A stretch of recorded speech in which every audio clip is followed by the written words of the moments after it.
नमस्कार दोस्तों, आपका स्वागत है शेयर बाजार इनसाइड चैनल पर। चलिए आज के मार्केट अपडेट की शुरुआत कर लेते हैं। सबसे पहले निफ्टी 50 की बात करें तो आज काफ़ी अच्छी तेज़ी में रही थी और पिछले कुछ दिनों में काफ़ी अच्छी तेज़ी भी रही है और निफ्टी 50 में। और सिल्वर के प्राइजेस भी आप सब देखते होंगे कि उसमें भी काफ़ी ज़्यादा तेज़ी रही है क्योंकि 2.5 लाख पार कर चुके हैं सिल्वर के प्राइजेस।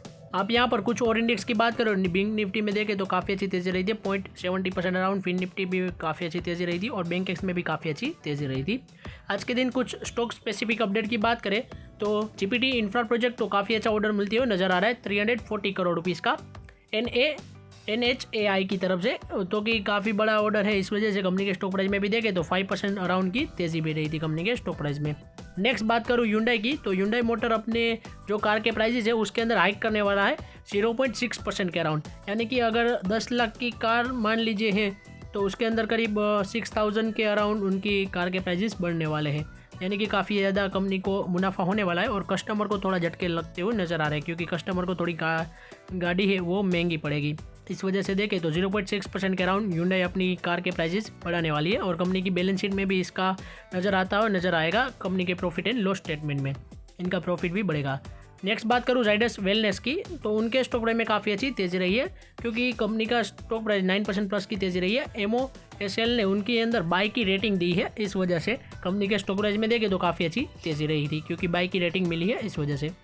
नेक्स्ट बात करूँ HFCL लिमिटेड की, तो उनके स्टॉक प्राइस में काफ़ी अच्छी तेज़ी रही है क्योंकि HFCL ने एग्जिट ले लिया FNO सेगमेंट से। यानी कि FNO सेगमेंट से उनको एग्जिट लिया है, यानी कि उसके अंदर अब जो फ्यूचर एंड ऑप्शन में ट्रेडिंग होती थी वो नहीं होगी।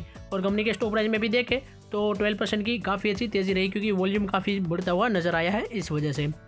नेक्स्ट बात करूँ डायनाकॉन सिस्टम एंड सॉल्यूशन लिमिटेड की, तो उनके स्टॉक प्राइस में काफ़ी बड़ी तेज़ी रही थी 15% के अराउंड की क्योंकि उन्होंने अनाउंस किया है कि ऑर्डर उन्होंने एक काफ़ी बड़ा जीता है RBI की तरफ से। टोटल कॉस्ट की बात करें तो करीब 249 करोड़ रुपीज़ का रहने वाला है। इस वजह से देखें तो कंपनी के लिए काफ़ी अच्छी बात है और कंपनी के स्टॉक प्राइस में भी काफ़ी अच्छी तेज़ी रही थी। नेक्स्ट बात करूँ शक्ति पंप इंडिया लिमिटेड, तो इनके स्टॉक प्राइस में काफ़ी अच्छी तेज़ी रही है और इनको एक ऑर्डर मिलते हुए नजर आ रहा है 156 करोड़ का।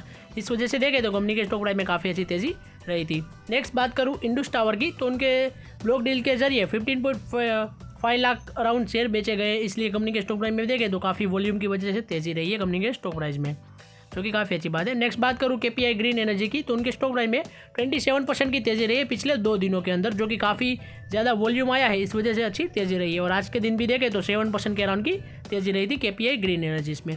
नेक्स्ट बात करूँ REIT रिट्स की, तो उनके स्टॉक प्राइस में काफ़ी अच्छी तेज़ी रही है 7% के अराउंड की क्योंकि उन्होंने 3.6 मिलियन इंटरनेशनल लोकोमोटिव सप्लाई का ऑर्डर मिला है। इस वजह से देखें तो काफ़ी अच्छी तेज़ी रही है कंपनी के लिए क्योंकि काफ़ी बड़ा ऑर्डर मिलते हुए नज़र आ रहा है। 6% के अराउंड की देखें तो कंपनी के स्टॉक प्राइस में भी अच्छी तेज़ी रही थी।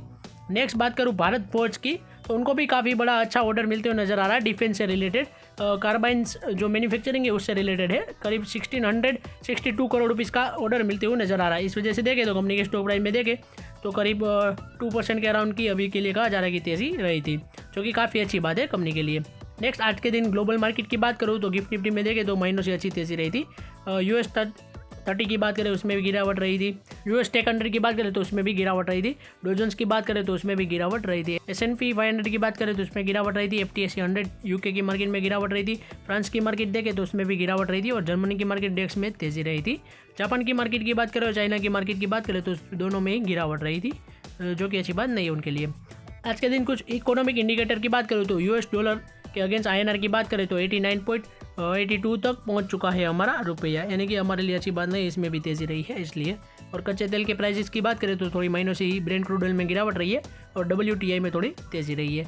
आज की अपडेट की बात करूँ तो हमारी यहीं तक थी। ऐसे ही वीडियोस देखने के लिए हमारे चैनल को सब्सक्राइब कीजिए और बेल आइकन को ऑन करना मत भूलिएगा। Thanks for watching.